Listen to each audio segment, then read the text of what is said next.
본인들이 생각했을 때 내가 엄마를 닮았는지 아빠를 닮았는지 어떻게 생각하십니까? 저는 뭐 아까 생각하는 기질이나 머리 쓰는 방식은 아빠에 좀 더 가까운 것 같긴 해요. 네. 뭐 이제 부모님의 공통된 입장은 엄마를 닮은 것 같은. 엄마를 많이 닮았다. 저는 솔직히 잘 모르겠어요. 약간 돌연변인가? 아 그런 사람이 있습니다. 제가 그래요. 그럴 수 있는 것 같아요. 저도 엄마 아빠 누구 닮았냐 그러면 외형적으로는 이제 아버지를 많이 닮았지만 이 머리는 혼자 개발한 것 같아요. 혼자 개발한 것 같습니다. 엄마 아버지도 그거는 잘 모르겠다고 해요. 내가 누구를 닮았냐 물어본 이유가 있는 게 오늘 주제가 바로 유전입니다. 유전. 오늘 이 유전에 대해서 궁금한 게 많다는 분이 계셔가지고 네. 특별히 이 자리로 초대를 했습니다. 나와주시죠.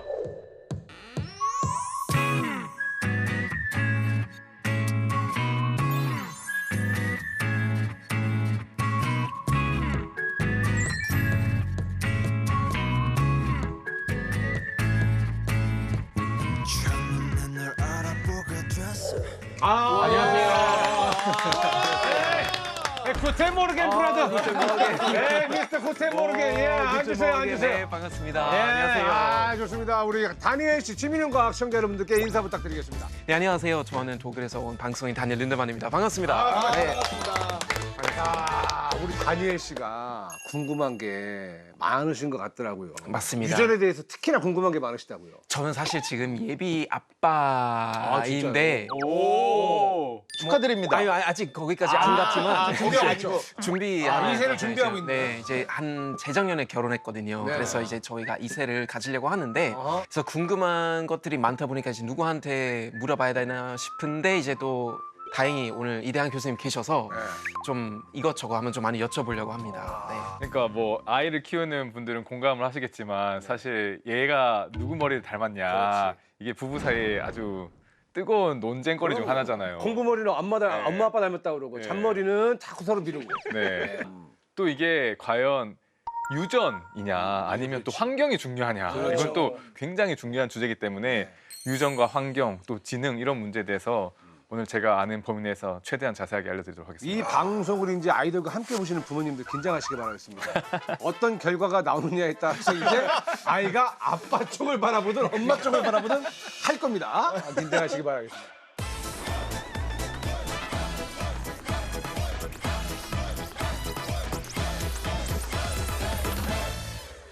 자, 한국에는 일단 생김새가 딱 닮으면은 야 이거 핏줄은 못 속인다. 그쵸. 야 씨도 누군 못한다. 콩 심은 데 콩 난다. 부전자전이다. 네. 뭐 이런 이야기를 많이 하잖아요. 맞아요. 근데 독일에도 이런 말들을 하는지 궁금해요. 아, 있죠. 있어요? 저희 그런 표현 있어요. Der 어떤 Apfel fällt nicht weit vom Stamm. 아플 패밀리 바로 그런 보셔. 오. 한 20% 정도 예, 예. 맞고 있어요.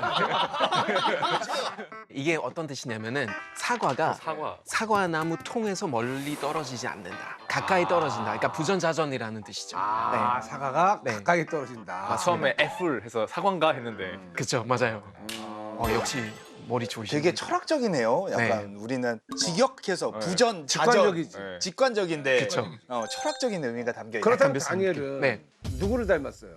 저는 아마 거의 얼굴은 완전히 엄마 닮았어요. 엄마. 여기도 지금 붕어빵 있지만 네. 진짜 붕어빵이라고 할 정도로 닮았는데 특히 이거 이제 저희 콤플렉스죠. 그 팔자주름. 팔자주름. 그 엄마한테 받았어요. 엄마 똑같은 거 있어요. 그래서 뭔가 아이면은 당연히 부모를 닮았다고 생각하잖아요. 근데 이게 과연 과학적인 증거가 있는지 너무 궁금하긴 해요. 이거는 옛날 사람들도 관찰했을 거 아니에요. 그쵸. 부모가 자식을 닮고 혹은 동물들도 비슷하게 생긴 자식을 낳는다는 거 오랫동안 관찰했는데 이거를 결국은 이제 우리가 말하는 소위 말하는 유전이라고 하는데 이 유전의 핵심이 네. 보이는 것이 어떻게 다음 세대로 전달되느냐를 그렇죠. 푸는 거예요. 네, 네. 그러니까 이거서 보이는 거를 표현형이라고 그래요. 표현이요. 네, 쉽죠. 그러니까 뭔가 표현되는 거. 네. 우리 얼굴처럼 밖으로 표현되는 건데 이 표현되는 게 자식에게 전달될 때는 뭔가 같이 가야 될 것 같잖아요. 그렇죠. 그거의 역할을 하는 게 이제 결국 우리가 요즘 말하는 유전자인 거죠. 유전은 그 한자를 얘기해 주세요. 유전이 전달의 전이잖아요. 남길류. 남길 유예요? 그 유산할 때. 유예요? 남길 유. 유산할 때 유. 왜냐면은 제가 또 이제 한자 능력 검정 시험에 오케이, 1급이 오케이. 아, 1급이었기 때문에 새 자랑이 또. 그 닮는 거는 뭐 표현형이다. 표현형을 가능하게 만드는 게 이제 유전자다. 그러니까 표현형의 전달을 매개하는 무엇인가가 이제 우리가 소위 말하는 유전자라는 거죠.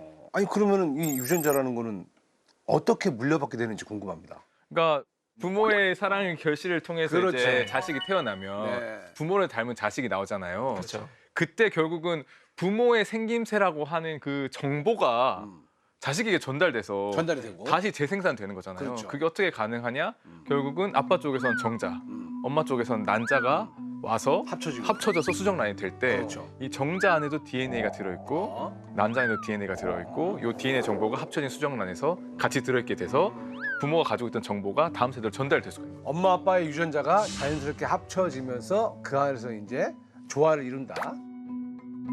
그러면 DNA를 통해 가지고 이제 유전되는 것들이 뭐가 있는지 궁금하거든요. 일단 뭐 외모적으로는 뭐 그렇죠. 100% 있겠죠. 뭐 키나 생김새도 그렇지만 뭐 성격적인 요소들도 성격까지. 성격적인 요소들도 일정 부분 유전이 DNA를 매개로 되고 그 다음에 질병이 일어날 확률. 우리가 가족력이 있냐 병원에서 물어보잖아요. 맞아요. 그 가족력이라고 하는 걸 물어보는 것 자체가 무시할 수 없는 거죠. 질병에 대한 감수성, 민감도 같은 것들이 어떤 DNA를 가지고 태어나냐에 따라서 차이가 생기거든요. 그래서 이게 사실 생각해보면 신기한 게 그 DNA를 통해서 뭔가가 그렇게 전달이 되지 않는 것을 사실 찾기가 오히려 쉽지 않은 것 같아요. 네. 저는 이제 되게 궁금한 게 네. 예를 들면 저는 이제 만약에 2세 낳는다고 가정했을 때 네.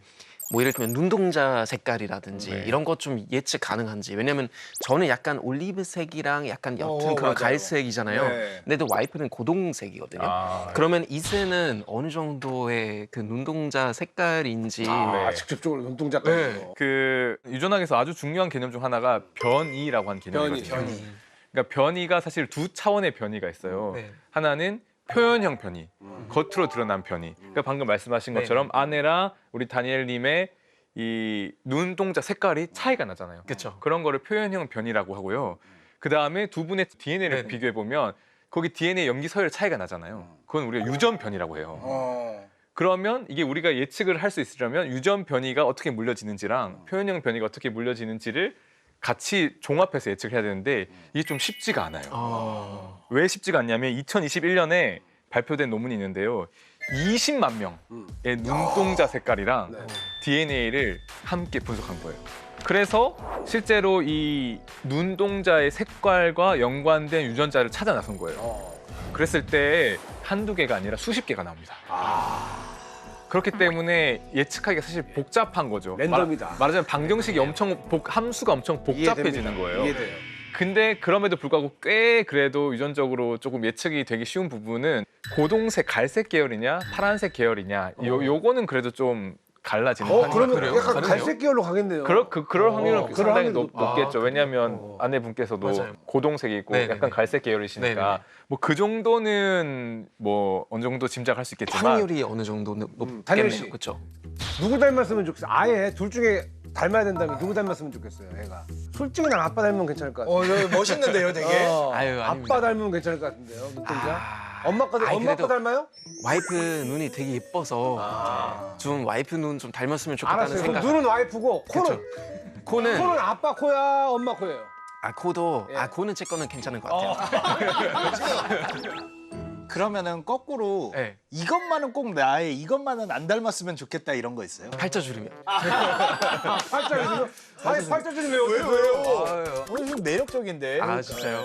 그러니까 DNA를 물려받는다라고 그렇죠, 네. 보통 얘기를 하잖아요. 네. 그러면 이 DNA도 유전자랑 같은 거라고 보면 될까요? 그래서 이제 DNA랑 유전자랑 좀 비슷한 뜻으로 많이 쓰이거든요. 그쵸. 근데 엄밀하게 말하면 완전 같은 개념은 아닙니다. 동그랗게 돼 있는 게 세포입니다. 세포. 네. 그래서 우리의 세포라고 생각하시면 그 안에 핵이라고 하는 부분이 있어요. 뉴클리우스. 이 핵 안에 염색체라고 불리는 염색체. 게 있어요.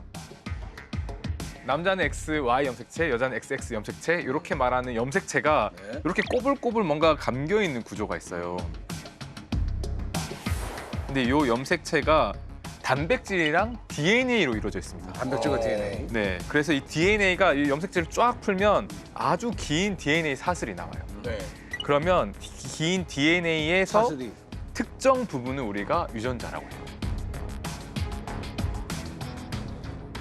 왜 특정 부분이어야 돼요? 전체가 아니라 이 꽈리가 꽈리 같은 염색체를 풀어보면 풀어보면? 긴 DNA 사슬이 나오는데 DNA 사슬이 나오고 그 DNA 사슬 전체가 유전자라기보다는 일부가 DNA에 유전자들이 들어있어요. 그래서 우리 같은 경우는 예를 들어 23쌍의 염색체를 가지고 있고 네. 그리고 그 23쌍의 염색체 안에 다 DNA가 들어있는데 그 DNA 안에 부분 한 2만 개 정도의 유전자가 듬성듬성 들어있는 거예요. 제가 이해했을 때는 지금 세포가 있고 세포 안에 DNA 아, 있고 이게 유전자가. DNA 일부가 이제 유전이라고 보면 되는 거죠. DNA 일부가 유전자니까 그러니까 유전자가 훨씬 작은 개념이에요. 작은 개념이다. 네. 그럼 그 긴 DNA 중에 유전자를 제외한 부분들은 네. 뭐 역할을 하는 거예요? 그러니까 유전자의 활동을 조절하는 부분도 들어있고요. 우리가 잘 모르는 부분도 굉장히 많아요. 제가 비유를 하자면 이게 DNA를 우리 인간이 가지고 있는 DNA가 한 권의 책이잖아요. 그럼 이 책에 아주 많은 자연의 습작이 들어있어요. 아주 많은 습작이 들어있는데 유전자는 말하자면 걸작인 거예요. 그 중간중간에 끼어있는. 2만 편의 걸작의 시가 있고 수많은 습작이 있는데 이 습작들이 어떤 거는 사실 시를 이해하는 데 도움이 될 수도 있고 혹은 무슨 뜻인지 모르는 게 아직 엄청나게 많아요. 네. 그러면 이 DNA는 뭐의 약자입니까? DNA가 디옥시리보헥산이라는 꽤 긴 단어를 줄인 건데요. 이 디옥시리보에서 D가 오고 헥산이 뉴클레익 애시드여서 거기서 N이랑 A가 와서 이 세 개를 합쳐 DNA라고 보통 불러요. 안정적이었어. DNA 말고도 RNA라는 것도 가끔 이야기가 RNA. 나왔잖아요. 얘네 둘 다 헥산이라는 것에 포함이 되어 있고요. 차이점이라면 이걸 구성하는 당 성분이 있어요. 슈가라고 부르는. 그 당이 디옥시 당이냐 아니면 그냥 리보 당이냐에 따라서 DNA랑 RNA가 구분이 돼요. 그래서 앞 글자가 차이가 나는 거네요. 네.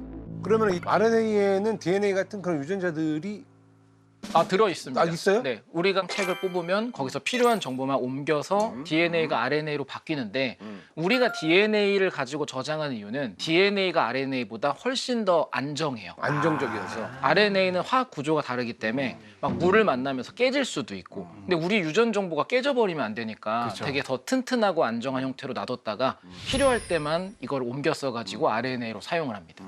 독일 면도기처럼 안정하고 든든한 그런 기술 튼튼하죠. 튼튼해요. 독일 상공회의소에서 좋아하실 것 같은데요. 많이 봐주세요. 조금 이게 약간 설명이 조금 더 복잡한 것 같긴 해요. 디옥시. 디옥시란 말 자체가 D가 뭐뭐가 없다. 옥시가 산소를 말해요. 옥시가 산소. 네. 그러니까 그 구조에서 산소가 떨어져 나간 것들로 이루어진 게 DNA고 그게 안 떨어진 걸 RNA라고. 산소가 떨어져 나간 거를 DNA라고 그러고 안 떨어져 나간 거를 RNA라고 한다. 좋습니다. 근데 DNA 모양이 뭐 이렇게 희한하게 생겼잖아요. 네. 그게 왜 그런 거예요? 이게 결국 이중 나선이기 때문에 선이 두 개가 필요한데 얘네들이 같이 다니려면 연결을 해야 되잖아요. 그래서 원래 이 사다리의 일종의 기둥을 이루는 건 아까 말씀드린 당이랑 또 연결하는 인산이라는 구조들이 쭉 연결을 하고 안쪽에가 우리가 흔히 염기라고 부르는 염기. 보통 이제 구성은 염기 서열할 A, 때 T, G, C 이런 알파벳으로 봐. 얘네들이 안쪽에서 서로 수소 결합이라는 걸 통해서 붙어 있어요. 근데 서로 붙어 있으면서 자연스럽게 돌아가서 나선 모양을 만들도록 설계가 돼 있거든요. 탑같이 그게 안정적인 모양인 거예요? 쌓기에? 네. 우선은 이 염기라는 것들이 일종의 암호화된 정보라고 할 수 있어요. 얘네들이 안쪽에 있어야지 보호가 되니까 안쪽으로 배열해서 보호된 형태로 만드는 식으로 인간이나 생명체가 진화를 했죠. 그러니까 뉴스 같은 거 보면 일단 그 염기 서열 이런 얘기 많이 들어봤죠. 염기 서열을 뭐 읽는다. 염기 서열 분석한다. 그게 무슨 의미인 거예요, 그게? 그러니까 우리가 예를 들면 책을 읽는다라고 했을 때 책마다 사실은 뭐 내용이 다르잖아요. 그렇죠. 근데 내용이 다른 이유는 책에 들어있는 한글이 달라서가 아니라 똑같은 한글을 쓰는데 그 배열이 다른 거잖아요. 배열이. 그러니까 우리가 똑같은 가나다라 마바사를 쓰지만 한글을 쓰지만. 네, 뭐 가나다를 쓰냐, 마바사를 쓰냐, 혹은 가다나를 쓰냐에 따라서 뜻이 달라지잖아요. 네. 그래서 그 문자 열을 읽는 거를 이 염기서를 읽는다고 하거든요. 지금 말씀하신 것처럼 나선을 따라서 A, G, C, T라고 하는 4가지 기호가 여러 가지 방식으로 이렇게 배열이 쭉 돼 있는데 그러니까 우리가 책을 읽는 걸 거의 비슷하다고 보면 돼요. AGCT? AGCT가 뭐예요? 이게 우리가 편의상 줄여서 말한 건데 이제 아데닌에서 앞글자를 따서 A가 되고 그 사이토신의 C, 뭐 티민의 T, 구아닌의 G에서 앞글자만 딴 아, 거예요. 다르구나. 왜냐면 다 쓰면 너무 복잡하니까. 그치. 근데 우리 몸을 구성하는 거의 대부분의 물질은 이거랑 비슷하게 이루어진 게 AGCT. 예를 들어 단백질이다. 단백질은 아미노산들이란 게 붙어서 만들어져요. 이게 어떤 순서로 되냐에 따라서 서로 다른 단백질이 되고 또 탄수화물이라 부르는 것도 당이라고 부르는 게 어떻게 얼마나 연결됐냐에 따라 바뀌어요. 이것처럼 우리 몸을 구성하는 헥산이라는 유전 물질 자체도 AGCT가 얼마나 어떤 순서로 자리를 잡고 있느냐 이게 말하는 서열이고 이걸 모두 분석한 게 우리가 몇 번 이야기했던 그 게놈 프로젝트라고도 불렀던 이런 과정으로 인간의 설계도를 찾아냈던 거죠. 그러니까 우리는 그 정보를 기록하고 저장할 때 문자를 사용하잖아요. 네. 근데 세포가 뭐 문자를 쓸 수는 없을 거 아니에요. 대신에 세포는 화학 물질을 쓰는데 네 종류의 서로 다른 화학 물질을 어떤 순서로 배열할지에 따라서 이 정보가 달라지는 거죠. 궁금한 게 그 배열은 어떤 인간이든 다 똑같이 배열되어 있습니까? 아니면 사람마다 다 배열이 달라요? 그건 아니죠. 유사한 부분도 있고 다른 부분도 아, 있고. 그래요? 왜냐하면 그래요? 사람 자체가 사실 외형이나 구성 자체가 같기 때문에 그런 기본적인 거 이루는 건 같겠지만 네. 사람마다 다른 점도 많잖아요. 어. 그런 건 이 정보가 분명히 다르기 때문에 다르게 아까 말씀드린 것처럼 표현이 될 수밖에 그럼 인종별로 다를 수 있습니다. 예를 들어 다니엘 씨하고 나하고 염기 서열이 뭐 약간 위치가 다른다든지 그럴 수도 있습니까? 다르겠죠. 우리 흔히 말하는 게 뭐 토끼나 쥐나 이런 동물과 네. 뭐 인간과 유사성이 뭐 얼마나 된다. 이런 것들이 다 같은 부분도 있고 다른 부분도 있고 하기 때문에 이런 차이가 생기는 거예요. 그러니까 우리 푸코님의 DNA를 뽑아가지고 그 염기 서열을 쭉 읽으면 한 권의 책을 만들 수가 있는 거예요. 내 걸 가지고 이제 나에 관련된 책이요. 네, 거기에 들어있는 글자 수가 대략적으로 30억 개 정도 돼요. 오 마이 갓. 30억 개를 그러면 저도 30억 개 가지고 30억 개 가지고 있고 30억 개 가지고 있잖아요. 세포 안에. 네. 근데 비슷한 게 똑같은 게 훨씬 많고요. 30억 개 중에서 한 수백만 개 정도가 글자가 다르다 이렇게 보시면 될 것 같아요. 그러니까 아까 만약에 책으로 비교하자면 한 30억의 글자가 비슷하다고 하셨잖아요. 네. 근데 생각해 보면 우리가 뭐 예를 들면 원숭이랑 네. DNA가 뭐 90, 뭐 7, 8%막 그렇죠. 비슷하다고 하는데 같은 인간끼리 그러면 종이 다르지만 조금만 달라도 이게 완전 생김새가 달라질 수도 있겠네요. 전체적으로. 꽤 그렇죠. 우리가 생각하는 그 영장류 내에서의 눈에 보이는 차이에 비해서는 네. 책의 차이는 그렇게 크지 않을 수도 있어요. 네. 신기하네요, 진짜.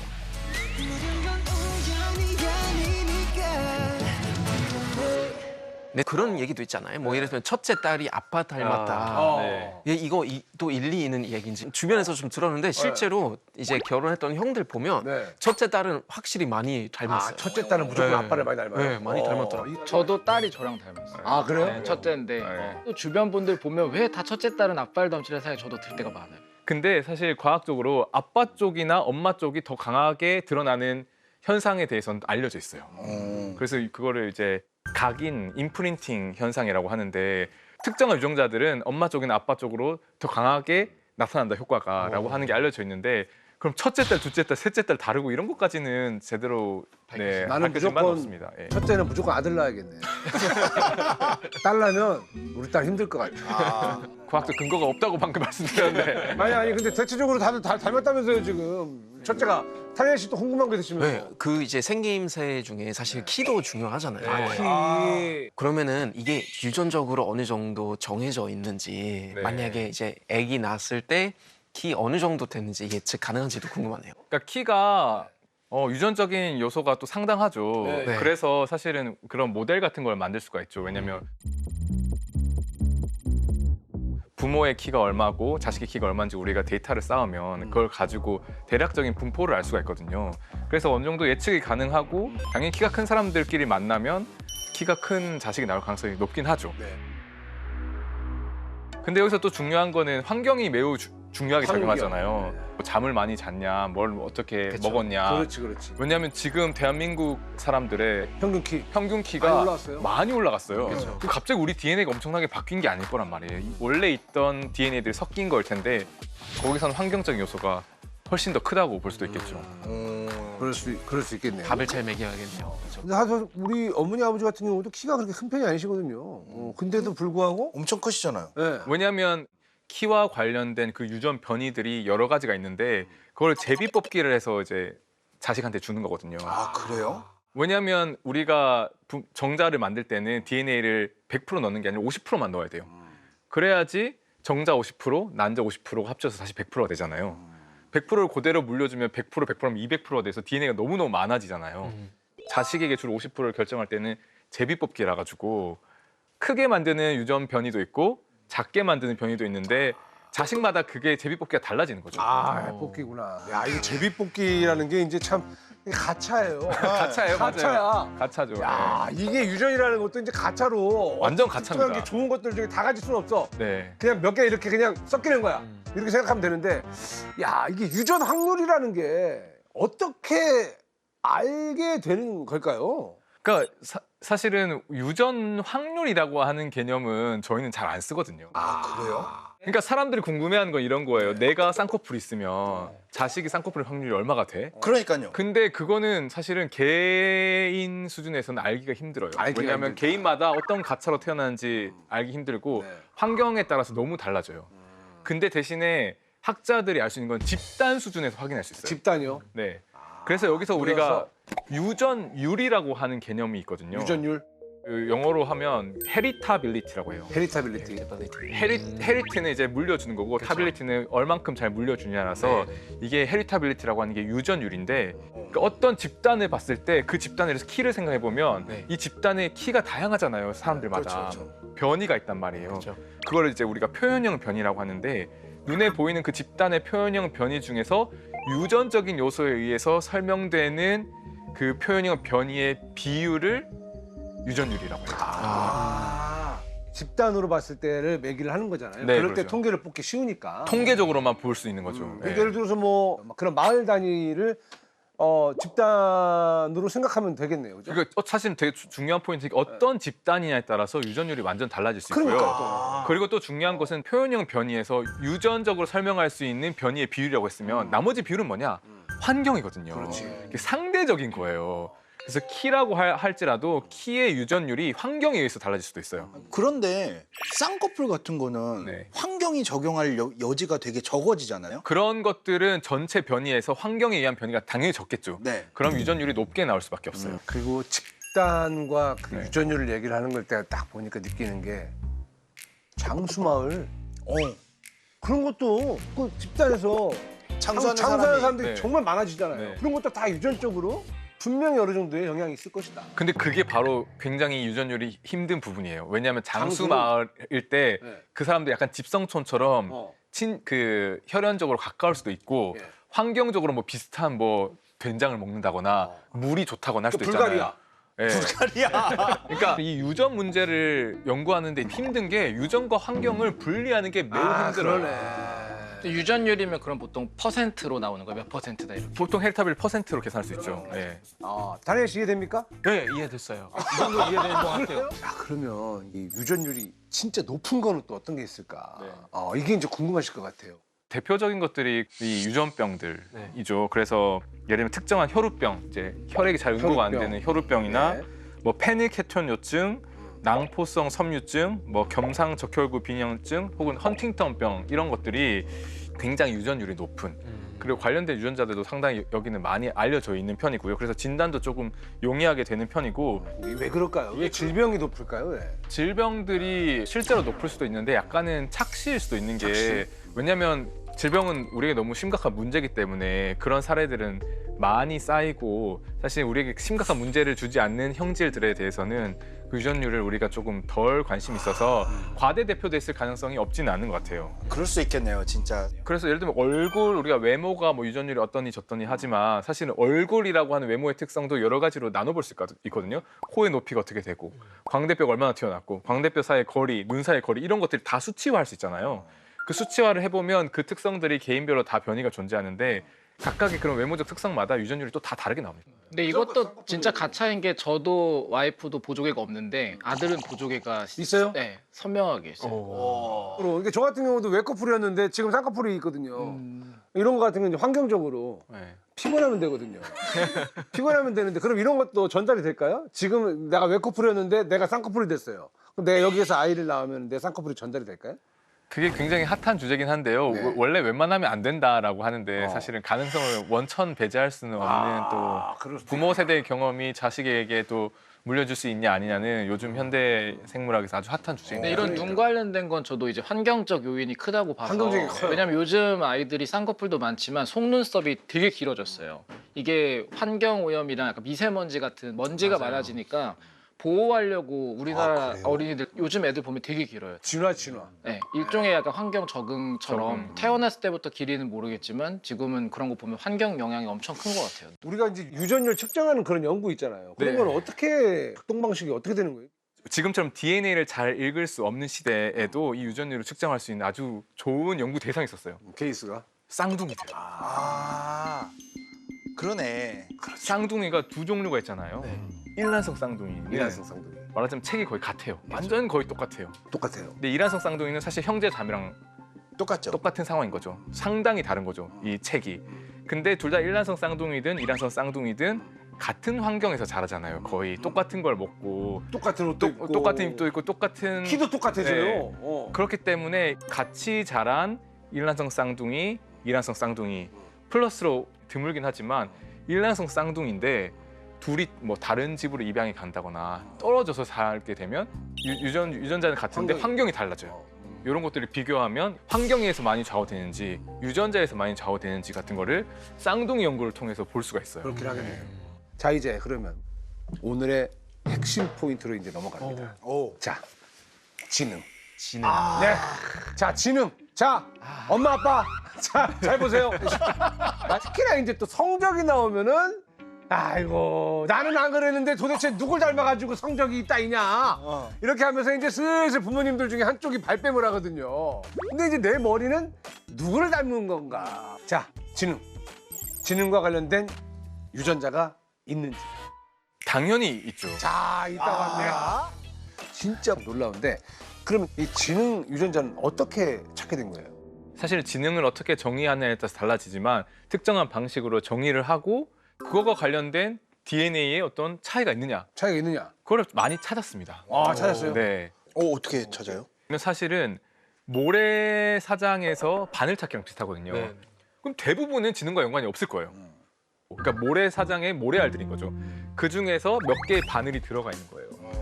그 바늘을 어떻게 찾을 수 있을까요? 그 한 가지 방법은 자석을 쓰는 거예요. 자석이요? 바늘은 자석에 붙고 붙으니까. 훑으면 되는구나. 네, 훑으면 되죠. 근데 모래는 안 붙잖아요. 그 자석에 해당하는 연구 방법이 GWAS라고 합니다. GWAS. 네. GWAS는 뭐냐면 Genome Wide Association Study의 약자인데요. 지놈은 우리 유전체, 우리 DNA 전체를 말하고요. AS는 Association Study예요. 연관 분석이에요. 연관 분석. 그러니까 우리 전체 유전체에서 특정한 무엇인가 표현형 변이와 연관된 DNA 서열을 찾아내는 방법이에요. 우리가 가지고 있는 유전 변이들 있잖아요. 저희가 예를 들어서 A를 가지고 있고 T를 가지고 있다 해봅시다. 그럼 A를 가진 사람들 쭉 모아요. 좀 뭐야? T인 사람 줄 세워요. 그런 다음에 예를 들어서 우리가 키를 본다고 합시다. A인 사람의 키가 더 큰지 T인 사람 키가 더 큰지 아니면 둘 다 비슷한지를 봐요. 둘 다 비슷하잖아요. 그 유전자는 상관이 없는 거예요.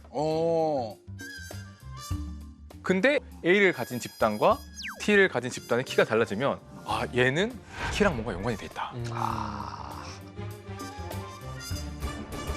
이해되셨나요? 와, 근데 그걸 이렇게 하려면 연구가 시간도 엄청 걸릴 것 같고. 그래서 연구 집단의 크기가 굉장히 중요한 게 우리가 키 차이가 A를 가졌냐 T를 가졌냐에 따른 키 차이가 뭐 10cm 난다. 그러면 많이 안 모아도 돼요. 근데 이 유전자는 아주 조그마한 차이만 주는 거예요. 그렇죠. 그래서 예를 들어서 키가 0.1만 차이 난다. 네. 그러면 엄청나게 많은 사람을 모아야지만 이 유의미한 차이를 볼 수 있는 그렇죠, 거예요. 그렇죠. 키라든가 약간 질병이라든가 이쪽은 이제 자석을 좀 만들기 쉬울 텐데 지능 같은 경우는 훨씬 더 어렵잖아요. 왜냐면 눈에 보이는데 그렇죠. 지능은 눈에 보이지가 않잖아요. 맞아요, 그죠? 맞아요. 그러니까 이게 정확합니다. 키 몇, 몸무게 몇, 뭐 BMI 얼마 이런 걸 쉽게 그 데이터를 확보할 수 있잖아요. 표현형 데이터를. 근데 지능은 어렵잖아요. 다 앉혀서 IQ 테스트를 해볼 수 어떻게 없고. 표현형으로 하지, 지능을? 그게 뭐냐면 그 검사의 대상이 되는 분의 교육 연도예요. 학력이요? 일종의 학력이죠. 어디까지 배웠는지. 몇 년 동안 교육을 받았는지는 유치원부터 시작해가지고 초등학교, 중학교, 고등학교, 대학교, 대학원, 뭐 석사, 박사 이 기간은 다 수치화할 수 있잖아요. 그렇죠, 그렇죠. 교육을 받은 기간을 측정하면 IQ 검사를 했을 때 지능이랑 상관관계가 매우 높게 나옵니다. 와 그래요? 네. 그러니까 저는 사실 그거 조금 의심됐거든요. 그러니까 네. 무조건 학교 오래 다닌다고 해서 더 이제 똑똑하다. 지능이 넘치는 거 그건 아닌데. 아닐 것 아, 같아요. 그럼요. 네. 왜 중학교 고등학교 때 계속 이렇게 그럼. 낙제하고 해서 오래 다닐 수도 있는 거잖아요. 그럼요. 공부를 어렸을 때 못했던 사람이 갑자기 공부에 이렇게 빠져서 잘한 경우도 그렇죠. 많이 있고 헛똑똑이 이런 사람도 얼마나 많아요. 근데 통계적으로 보면 확인이 돼요. 아 그래. 네, 실제로 IQ 테스트를 해보고 그 사람이 몇 년 동안 교육을 받았는지를 보면 이렇게 정비례하는 관계가 딱 나옵니다. 그러면 뇌 형성과 관련된 유전자만을 본 거예요? 아니면 전체를 전부 다 보죠. 전부 다요? 전부 DNA 전체를 다 봅니다. 싹 다 네. 보고. 이 교육 기관에 대한 GWAS, 그 아까 자석 연구를 했을 때 굉장히 사실은 흥미로운 것들이 확인이 됩니다. 그게 뭐냐면 오래 교육을 받은 사람들이 많이 지니고 있는 변이들이 발견이 됐어요. 아, 오. 그래서 2013년에 13만 명으로 시작했거든요. 13만 명을 했는데. 13만. 그러니까 지능과 관접적으로 연관된 이 교육 연함과 관련된 이 바늘, 변이가 3개 정도밖에 발견이 안 됐어요. 근데 2022년에는 이 자석의 크기가 13만 명에서 300만 명으로 늘었어요. 와. 커버리니까 더 많이 발견되겠죠. 거의 한 얼마나 알겠어요? 25배가 늘어난. 그래서 한 3,000개가 넘게 발견됐어요. 아, 약간 그 유전 변이요. 네, 유전 변이. 정확하게 말하면 사실은 여기서 측정한 것은 교육을 얼마나 오래 받았는지 그 수치와 연관된 DNA의 변이들이 수천 개가 발견이 된 거죠. 지금 그러면 3,000개라고 한 게 염기 서열의 차이가 3,000자리가 다르더라. 네, 3천 자리가 달라요. 이 수천 개를 다 걸어 모아서 점수를 만든 거예요. 그래서 이걸 폴리제닉 인덱스, 폴리는 여러 개, 제닉은 유전자, 유전자 여러 개를 합쳐서 만든 점수인 거예요. DNA를 뽑아보면 어떤 변이를 가지고 있는지에 따라서 내 DNA에 점수를 줄 수가 있어요. 우와. 네, 그게 PGI라고 하는 네, 거예요? PGI 점수를 줄 수가 있고 이거를 점수화한 다음에 얼만큼 학력을 DNA 가지고 잘 맞출 수 있는지를 테스트해 본 거예요. 네네네. 여기서 Y축이 뭐냐면 대졸 비율. 대졸 비율. 그렇죠. DNA를 보고 점수를 냈을 때 왼쪽에 DNA 점수가 낮은 사람들은 대졸 비율이 10% 미만이에요. 근데 오른쪽에 보면 10점 상위 10%들은 DNA 점수를 봤을 때 대졸 비율이 거의 50%를 육박합니다. 아, 그러면 뭔가 스스로 난 지능이 있다 확인하기 위해서 박사 따로 하고 싶어지네요. 그럴 수도 있겠네요. 피 뽑아가지고 DNA 검사 한번 받으면 공부머리가 좀 있을 수 있다 없다 판단이 되겠네요. 근데 방금 정말 중요한 얘기를 하셨는데 여기서 본 거는 아까 GWAS라고 하는 분석에서 A가 어소시에이션이에요. 연관이 돼 있다는 거예요. 그러니까 연관이라고 하는 건 인과관계랑 다른 거거든요. 그러니까 causal relationship이 있다는 거는 네. 아직까지 약간 좀 확인 안 됐다는 얘기인가요? 그러니까 이런 변이들을 많이 가지고 있으면 그 사람의 최종 학력이 높을 가능성이 높지만 이런 변이들이 그 사람의 학력을 높여준다라고 하는 건 다른 얘기를 한 거예요. 예를 들어서 이제 좀 궁금한 게 이게 물려받으면 진짜 무조건 천재가 될 수 있는 뭐 천재 변이 네. 뭐 이런 것도 뭐 있지 않을까 진짜 싶은데요. 궁금해요. 그러니까 지금 네. 제가 보여드리는 이 결과를 보면 그렇게 오해하실 수가 있어요. 어. 상위 10%를 가지고 있으면 대학 갈 확률이 매우 높고라고 해서 그 유전자들 혹은 유전 변이들을 내가 모아서 가지고 있으면 천재 변이 이런 거. 뭐 내가 똑똑해지겠지라고 생각할 수 있겠지만 일단 너무 많아요. 내 DNA를 막 몇백 곳을 갈아 낀다는 거는 보통 일이 아니고요. 그리고 이 변이들 중 어떤 애가 진짜로 나를 똑똑하게 해줄지는 모르는 거야. 알기가 쉽지가 않아요. 가차야 가차. 그게 왜 그렇냐면 우리가 잘 생각해 보면 부모가 자식한테 유전자만 물려주는 게 아니라 환경도 물려줘요. 그렇지. 그게 너무 중요해요. 그게 중요하네요. 그 유전 변이랑 사실은 특정한 환경이 연관이 돼 있는 거예요. 이 2022년에 300만 명으로 대상한 논문에서 이거를 분석을 했어요. 이 트리오 연구라고 하는데요. 여기서 트리오는 새 쌍둥이가 아니라 엄마, 아빠, 자식 1세트를 비교를 한 거예요. 제비뽑기로 엄마가 가지고 있는 거 반, 아빠가 가지고 있는 반을 물려주잖아요. 그러면 그 말인즉슨 절반 안 물려준다는 거예요. 안 물려준 변이가 효과가 있을까 자식한테? 효과가 없어야 되거든요. 그렇죠. 그렇죠. 유전이 안 됐으니까. 그러니까요. 근데 안 물려준 변이가 효과가 있다는 거는 사실은 부모가 만들어낸 환경이 영향을 줬다는 거예요. 이제 스스로 돌이켜 보면 우리 할아버지가 오르가니스트셨고 네. 아, 예. 가족 이제 구성원들 전부 다 취미로라도 악기 악기 하나씩 네. 했는데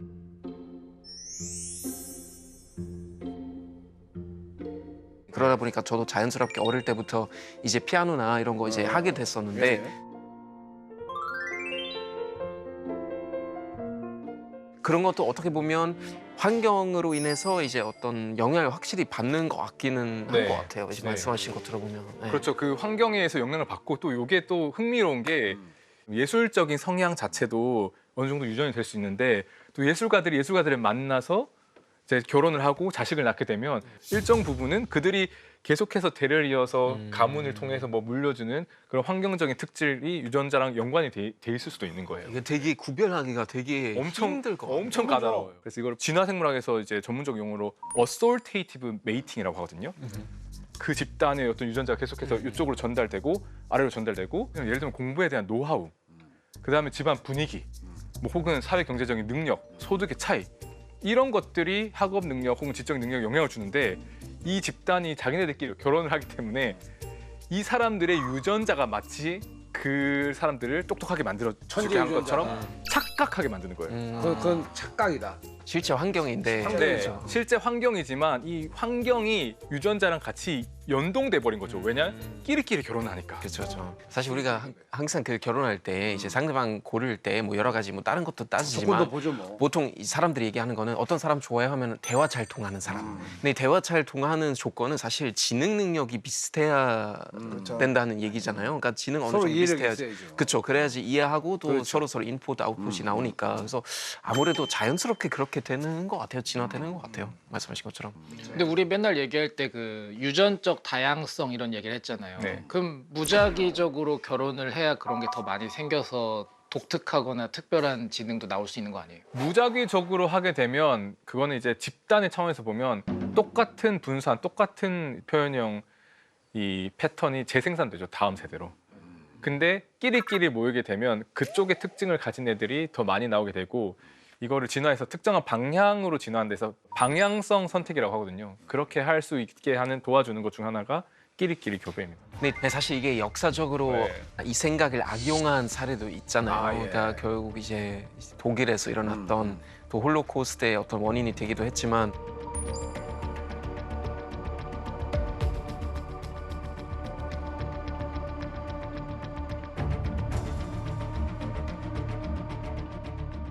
우리가 뭐 예를 들면 아리안이라는 제일 위대한 민족이 있는데 우리끼리만 결혼해야 정말 이게 제일 위대한 또 좋은 유전자가 다음 세대 있습니다. 나오고 그리고 반대로 제일 이제 우월하지 않고 제일 밑바닥에 있는 유대인들을 우리가 제거해야 된다는 약간 정말 말도 안 되는 이제 그런 나치들의 그 우생학 있잖아요. 저도 뭐 이제 그 말이 안 된다고 얘기 들었던 것 같은데 어떻게 보세요? 이게 과학적으로 맞는 얘기예요? 아니면 틀린 얘기일까요?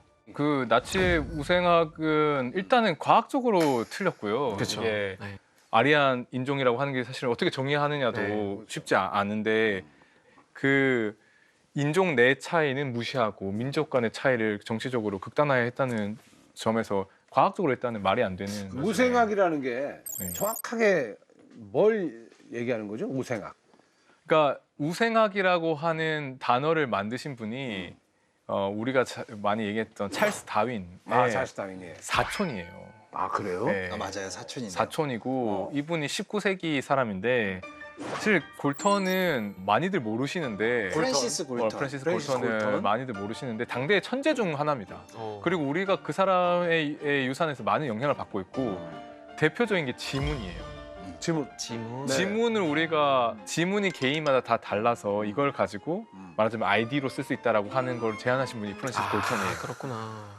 키 지능처럼 뭔가 딱딱 떨어지지 않는 복잡한 생물 형질들이 세대를 지나도 비슷하게 대물림 되는 것 같은데 이게 어떻게 대물림 될까? 골턴이 유전 현상에 대해서 알고 보니까 딱 우생학적인 생각을 하게 되는 거예요. 이 유전자들을 잘 섞으면 예를 들면 좀 나쁜 사람들을 만들어내는 유전자들은 걸러내고 인류에게 좋은 유전자들만 잘 모으면 인류가 발전하는 데 도움이 되지 않을까? 그런 생각을 가지고 우생학을 창안을 했지만 사실은 굉장히 위험한 생각이었죠. 위험한 생각이다. 네. 그걸 또 악용하는 경우가 네. 있었으니까. 그렇죠.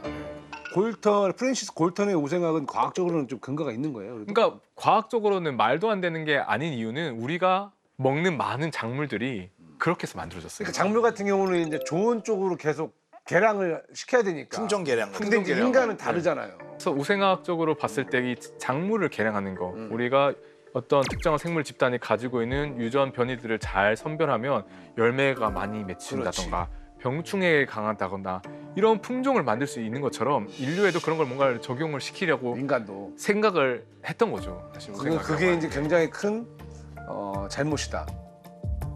근데 그런 면에서 저는 사실 오늘 계속 이야기를 하면서 약간은 불안하거나 걱정된 게 이 지능 유전자에 대한 연구를 하는 건 단순한 과학적 호기심이에요? 아니면 이걸 가지고 뭔가 하고 싶거나 조절하고 싶다라는 목표가 있는 거예요? 뭐 그거에 대한 정답을 제가 갖고 있진 않은데 일단은 호기심은 당연히 있겠죠. 이게 과연 인간의 인지적 능력이라고 하는 것이 어떤 유전적인 기반을 갖고 있는가. 예를 들어서 아까 말씀드린 다양한 수천 개의 변이가 발견되면 얘네들이 어떤 유전자에 있는 변이들이지? 그러면 그 유전자들을 연구해 보면 아 이게 인간의 지능에 어떤 영향을 주는 거지라고 하는 거를 알아내는 건 사실 기초과학 호기심에 기반한 건데 또 이 변이와 환경이 상호작용하는 것은 사실 굉장히 사회과학적인 탐구의 대상이거든요. 유전자 결정론과는 거리가 오히려 멀어요. 사실 우리가 지능을 어떻게 정의하느냐, 환경이 어떻게 구성되느냐에 따라서 이 인간의 인지적인 능력이라고 하는 것은 많이 바뀔 수 있기 때문에 사회과학적인 또 어떻게 보면 그 질문들을 던지는 것 같아요. 유전 이야기를 좀 길게 했는데 우리 다니엘 씨 네. 궁금한 것들이 좀 다 풀렸나요? 진짜 많이 풀린 것 같아요. 네. 진짜요? 네. 아니 이거 어떻게 보면 이제 부모로서 저도 이제 2세 이제 기다리는 상황에서 사실 뭐 유전이 어떻게 되고 뭐 생김새, 뭐 눈 색깔 이런 거 다 이제 재미로 한번 추측해 볼 수 있지만 제일 중요한 거는 내가 부모로서 정말 아이를 위한 사랑을 많이 받을 수 있는 환경 그렇죠. 만들어주고 또 이제 부모로서 최선을 하는 게 그게 제일 중요하다는 생각 그럼요. 했던 것 같아요. 오늘 얘기 말씀 들으면서. 근데 유전을 공부를 하면 할수록 거꾸로 환경이 되게 중요하다는 거를 그런 결론에 이르게 되는데 네. 여기서 중요한 것은 정답인 환경은 없다. 왜? 그렇지. 유전 때문에. 우리는 서로 다른 유전 변이를 가지고 있기 때문에 각자에게 사실 적합한 환경은 그 변이에 따라서 달라질 수 있다. 네. 사실 우리가 가지고 있는 어떤 기질과 잘 맞는 환경을 구축하는 것이 행복한 삶을 사는데 매우 중요하겠다라고 하는 거를 좀 마지막 메시지로 전달하고 맞아요. 싶습니다. 네. 찾아내야 된다. 맞아요. 사실 우리 지능이라는 걸 매개로 유전 얘기를 해서 더 흥미롭고 민감했던 것 같은데 우리가 지능을 몰입하는 거 결국엔 성적이나 진학 같은 게 크잖아요. 근데 저는 이거 얼마 안 남았다고 봐요. AI가 이제 보급이 돼서 칩 하나씩 박으면 공부는 이제 끝이에요 어차피. 나랑 비슷해요. 그러니까 외국어 칩 같은 거 꽂으면 외국어 다 되고 막. 그렇지.